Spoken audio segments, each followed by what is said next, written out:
દેવભૂમિ દ્વારકા જિલ્લામાં ખેડૂતની મહેનત પર આગની લપેટો ફરી વળી। ખંભાળિયા તાલુકાના સિદ્ધપુર ગામે પીજીવીસીએલના વીજ ટ્રાન્સફોર્મરમાં શોર્ટ સર્કિટ થતા ખેડૂતનો 20 વીઘાનો તૈયાર પાક બળીને ખાખ થઈ ગયો। રાત દિવસ મહેનત કરી 20 વીઘા જમીનમાં ધાણા અને મેથીનું વાવેતર કર્યું હતું, પરંતુ વીજ ટ્રાન્સફોર્મરમાં શોર્ટ સર્કિટને કારણે ખેડૂતની મહેનત પર પાણી ફરી વળ્યું છે। ખેડૂતના મોઢે આવેલો કોળિયો છીનવાઈ જતા ખેડૂત મુશ્કેલીમાં મુકાયો છે અને હાલ લાચાર ખેડૂત તંત્ર પાસે સહાયની માંગ કરી રહ્યો છે।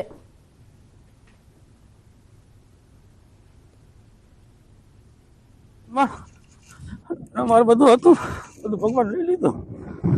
બાકી તો સરકાર સહાય આપે એ જ અમારી વિનંતી છે। નુકસાની અમારે તો 7 થી 8 લાખ જેવી નુકસાની છે। જો સરકાર દે તો જ થાય, બાકી તો અમારે બધું ભગવાન લઈ લીધું। હજી કરે સરકાર સહાય દે તો જ થાય અમારે, બાકી તો અમારે કઈ નથી હાથમાં।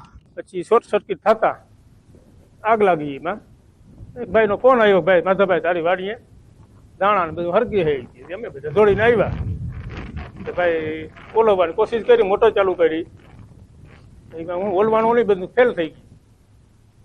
બેંકના કેશિયરે જ